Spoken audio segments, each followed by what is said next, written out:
Besti, jadi hari ini aku akan menjelaskan secara singkat mengenai week 1 kita pelaksanaan kelas manajemen persampahan. Nah, sebenarnya base kelas kita akan berdasarkan RPS ini, jadi ada beberapa capaian-capaian yang udah dirangkum kemarin sama Pak Arif dan Rahel.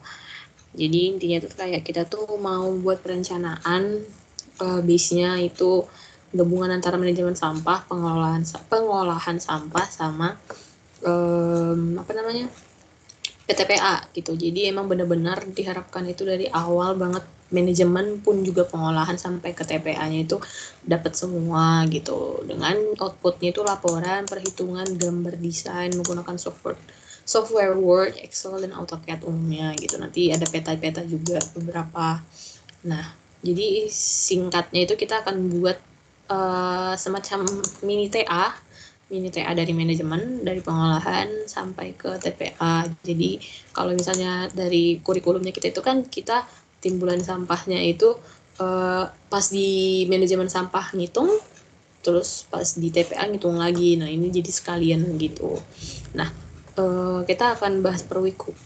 Jadi fokus di week 1 dulu aja. Nanti kalau week 1 hari Minggu udah bisa kelar insya Allah, dan direvisi hari Senin Selasa kita langsung lanjut ngebuat rundown breakdown yang ke week 2.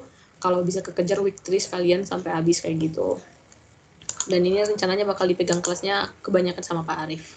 Pun kalau misalnya nanti dipegang ada 2-3 dosen kan, Pak Arif, Bu Sri, sama Pak Darno bakal diusahain kita keterlibat semua gitu. Soalnya kayak ya begitulah keadaannya. Nah, yang pertama itu adalah mampu mengidentifikasi dan memahami konsep perencanaan pengelolaan persampahan kota. Jadi konsep dulu kan, konsep pengelolaan manajemen gitu. Nah, mengidentifikasi dan memahami.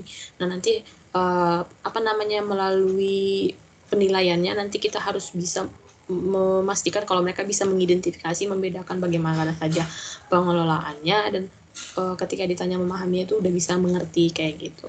Materi-materinya ada pengantar pentingnya penanganan sampah beserta dampaknya, penanganan sampah di negara maju dan berkembang, definisi peraturan konsep penanganan sampah, konsep perencanaan persampahan kota, penentuan wilayah perencanaan kota. Nanti melalui kuliah, diskusi dalam kelompok sama discovery learning ini dari video-video gitu-gitu dari jurnal lalala, dan review materinya melalui kuisnya itu 10 multiple choice per minggunya. Terus satu SKS itu terdiri dari 50 menit tatap muka, 50 menit tugas terstruktur, dan 60 menit tugas mandiri. Nah, yang akan kita fokuskan nanti tatap mukanya, breakdownnya gitu. Nah, untuk tugas terstruktur dan tugas mandiri itu kita rancang aja gimana tugas-tugas itu bisa dikerjakan dalam waktu yang lama. Tugas terstrukturnya itu adalah tugas berkelompok, jatuhnya kayak buat mini TA yang tadi, dan tugas mandirinya itu lebih ke arah mencari-cari data, mencari-cari ya mereview-review lah intinya gitu-gitu. Terus ini diskusi komparasi dari sumber online sama identifikasi masalah. Ini tuh pengalaman belajar mahasiswa. Dan ini bentuk penilaiannya gitu. Nah, ini dia per minggunya udah ada, tapi nanti beberapa ada yang mau diperbaiki. Kayak kalau nggak salah itu mengenai pengolahan itu MRF di sini, terus manajemennya bakal dinaikin ke atas. Berarti minggu kedua nanti kemungkinan kita bakal udah bahas manajemen kayak peraturan gitu-gitu itu bakal dibahas di atas. Mungkin nanti bakal kita bahas lagi sama Pak Arif kalau yang itu, atau di meet besok ya, diusahakan sih seperti itu. Jadi untuk week 1-nya ini udah ada rundown-nya. Pertemuannya sebenarnya nggak 5 jam banget, 5 kali 50 menit itu sekitar 4 jam 10 menit. Ini sebenarnya nggak jam 8 banget sih, belum tahu sih jam berapa, cuman dia juga anggapannya akan terjadi seperti inilah begitu. Dan pembagian waktunya itu jadi jam 8 sampai jam 8.15 itu absensi and greetings. Ini tadi aku masukin versinya itu Pak Arif. Ya karena kelasnya katanya kan ini ya, kelasnya apa sih istilahnya, hybrid. Jadi kelas sampah ini salah satu kelas yang mata kuliahnya hybrid teman-teman di TL. Jadi kemungkinan bakal ada pertemuan juga di kelas, dan teman-teman nanti yang akan mengajarnya dari online. Jadi masih ada juga teman-teman mahasiswa yang online juga Jadi nanti akan dibuka di kelas sih, sepertinya begitu. Kita lihat saja nanti. Terus nanti ini absensi sambil absensi dan greeting, nanti kayak kenalan-kenalan, terus ini ada penjelasan kontrak kuliah dari Pak Arif. Mungkin ini aku bakal konfirmasi lagi ke Pak Arif, ini mau dibuat PPT apa gimana, tapi mungkin kalau ada PPT pun pakai yang lama, sepertinya begitu sih. Terus ini ada penjelasan materinya, penjelasan materi ini PIC-nya Rafli, nanti penjelasan materinya itu diusahain kita tuh penjelasan materinya itu dibuat ke dalam bentuk PPT yang dipresentasikan, jadi outputnya video, jadi setiap kita kelas, setiap weeknya itu nanti ada video aja yang diputar gitu, jadi kita nggak perlu ngejelasin banget gitu. Nah kecuali kalau misalnya dalam tanya jawab baru kita bisa kayak coret-coret gitu, tapi kalau misalnya pemaparan materinya diusahakan satu video aja. Kenapa? Jadi kita nggak perlu bolak-balik repot menjelasin ke tiap kelas, seandainya ada 3 kelas pun ada 2 kelas kayak gitu, jadi udah tinggal itu aja. Dan outputnya maksudnya udah langsung nyata gitu, maksudnya kayak nggak ada yang di kelas A nggak kesampein, kelas B disampein gitu-gitu, jadi imbang lah seperti itu. Ini pengalaman manajemen sampah, ini mulai dari awal banget gitu, kayak apa itu sampah, kenapa sampah itu penting dikelola gitu-gitu. Nah ini yang kenapa sampah itu penting dikelola itu kalau bisa diusahain diambil dari kayak tokoh-tokoh kemarin kayak Pak Ganjar, Pak Jokowi, atau tokoh-tokoh ahli misalnya kayak dari UN atau dari mana-mana lah pokoknya ya, biar mereka tuh kayak ke-trigger gitu, kayak oh ternyata sampah itu penting dikelola gitu. Terus itu juga sekalian nanti penjelasannya tentang pengelolaan sampah itu dibagi atas 5 aspek, nanti teknik operasionalnya ada 5 aspek juga, ya gitu-gitu dijelasin lah secara singkat di sini. Dan waktunya itu nggak usah banyak-banyak, nggak boleh lebih dari 10 menit, jadi setiap penjelasan materi itu lebih dari 10 menit. Terus ini ada feedback materi, tanya jawab gitu, mancing-mancing. Nanti kalau bisa kita juga, maksudnya kalau misalnya kelasnya kosong, yang interaksi antar kita gitu. Misalnya, jadi Kak menurut Kakak kayak gini-gini gitu-gitu. Pokoknya ini 5 menit ini harus keisi tanya jawab. Semoga adanya ini. Dan kita pembawaannya harus have fun sih, karena Pak Arif itu katanya prinsipnya kalau bisa kita menciptakan kelas yang selama ini kita kedambakan gitu di kelas online. Jadi nggak hanya menuntut doang, tapi kita bisa menciptakan kelas gitu. Terus ini nonton video pengelolaan sampah, nanti aku bakal kasih linknya dan pilih beberapa video juga.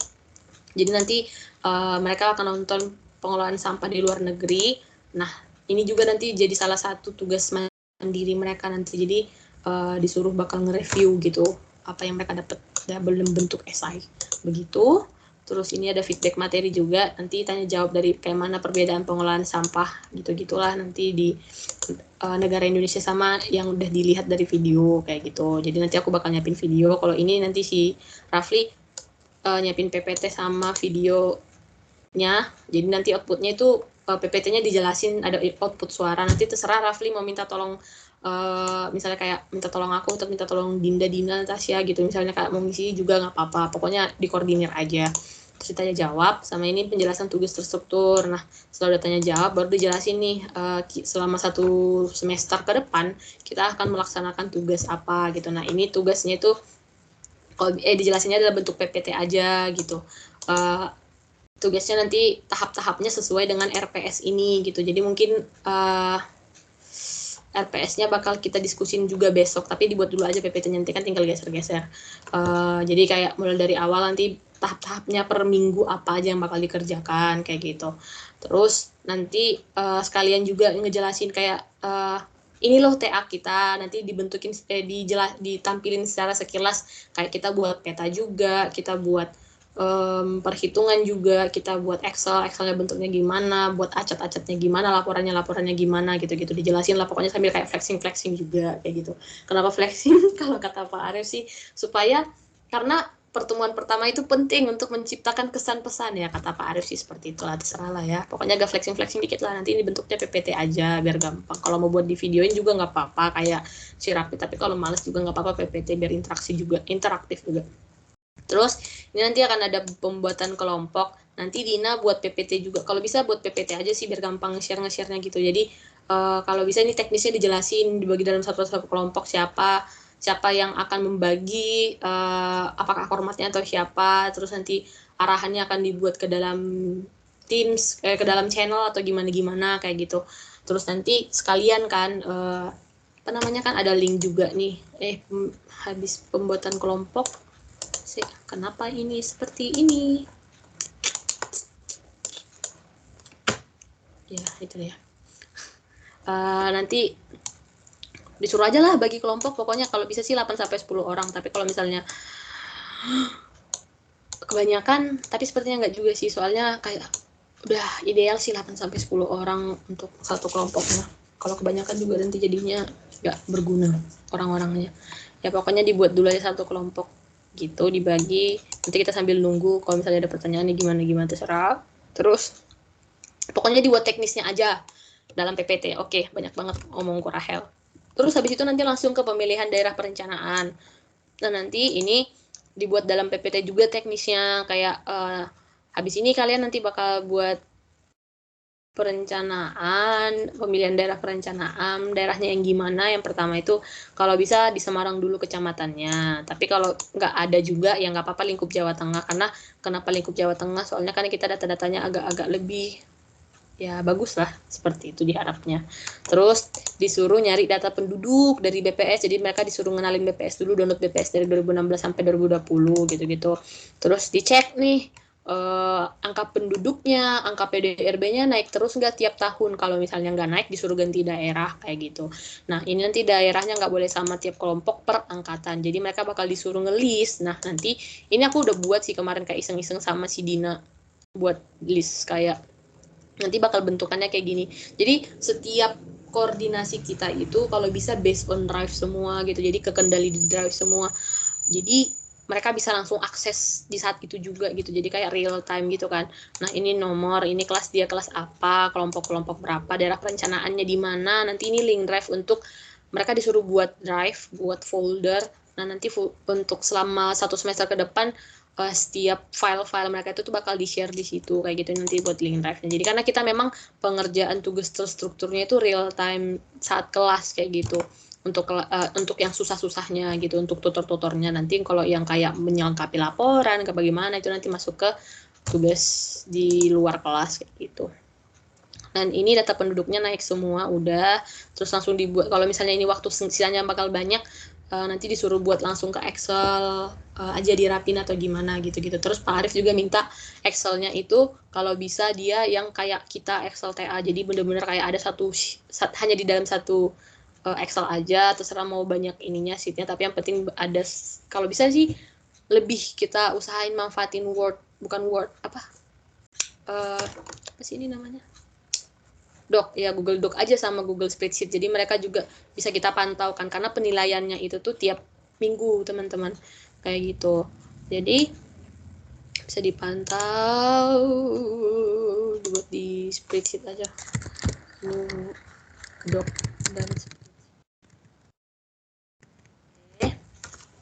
terus habis itu nanti dimasukin, terus habis itu nanti 5 menit kemudian kita bakal sesi sharing gitu, kayak gimana, ada kendala apa enggak, susahnya apa enggak gitu-gitu. Terus habis itu nanti ini kita diusahain setiap kelas itu ada 10 menit spare time untuk kuis sambil istirahat juga, biar karena kan 4 jam kan, nanti kuisnya untuk have fun aja gitu, bukan kuis untuk penilaian, kayak ya pokoknya yang lucu-lucuan aja lah, atau misalnya mau ngapain kayak pokoknya biar 10 menit ini have fun dulu gitu. Terus habis itu nanti lanjut cari data BPS lanjutan, nanti data PDRB per kapita, industri pertanian, kepadatan penduduk dan fasilitas sosial, dicari-cari dulu datanya, disuruh mereka nyarinya. Ini 30 menit nanti pokoknya step instruksinya itu dibuat ke dalam PPT aja. PPT-nya nanti dari Google, dari Canva lah, iyalah Rahel Canva. Habis itu udah dari cari data, kemudian nanti ini nyari bahan latar belakang, kayak ini nanti dijelasin juga nyari bahan latar belakang ini, karena kan ini kan mini TA ya, kalau bisa tetap ada latar belakangnya, tujuan, rumusan masalah sama rumus masalah sama tujuan gitu, sama manfaat, tetap ada juga tinjauan pustakanya, tapi mungkin tinjauan pustakanya nggak usah yang susah-susah gitu, jadi kayak tinjauan pustakanya juga kalau bisa 10 tahun terakhir. Terus nanti dikasih tahu, diajarin gitu, nanti nyari tinjauan pustaka ini misalnya kayak pengertian sampah itu dari mana enaknya, dari peraturan kah atau dari jurnal-jurnal kah gitu-gitu, diajarin aja. Nanti SIPSN juga kan ambil data juga penting, boleh dari berita-berita yang mungkin kira-kira berita-berita dari platform yang terpercaya, yang resmi, boleh nyari permasalahan, pokoknya nyari permasalahan sampah sama nyari hukum dan peraturan. Jadi nanti ini bakal dimasukin ke bab 2 dan bab 1 kayak gitu. Terus habis itu penjelasan bentuk laporan. Ini bakal ngejelasin tentang kaidah sesuai TA, margin-marginnya disederhanakan dan teknis pengerjaannya juga disederhanakan. Ya, ini pokoknya dijelaskan aja lah nanti setelah ini udah kekumpul semua bakal gimana bentuk laporannya. Ini ditukar tadi, ditukar. Itu ini nanti buat kuisnya ini nanti dari PPT yang udah ada sebanyak 10 soal. Jadi nanti kuisnya dibuat dulu di apa sih kalau Microsoft apa gitu? Microsoft Word. Nah, intinya kayak buat form Microsoft gitu. Jadi nanti udah dibuat dulu kuisnya, diatur supaya dia nanti bakal ngacak jawabannya, jadi mereka nggak bisa ngejiplak, tapi tetap apa multiple choice gitu. Jadi nanti pas udah waktunya kuis ini langsung diupload di Teams dan mereka bisa ngerjain gitu. 10 soal aja. Terus ini tanya jawabnya nanti keseluruhan. Kalau misalnya ada apa-apa kayak sekalian pembagian tugas juga, ini nanti ngasih tugas mandiri deh di sini. Ngasih tugas mandirinya apa. Kayak gitu deh. Ini nanti semua disiapin bahan-bahannya, bahkan kayak sesederhana form-formnya juga dimasukin ke drive ini aja. Jadi kita bisa gampang koordinasinya. Terus ini nanti kita buat per week aja deh. Biar gampang. Untuk bahan-bahan per weeknya juga dibuat di sini. Itu aja sih penjelasannya teman-teman. Jadi besok kita bisa udah langsung cek progres sama kesusahannya kira-kira apa supaya hari Senin bisa didiskusiin ke Pak Arif. Itu aja teman-teman, semangat mengerjakannya. Haha, bye-bye.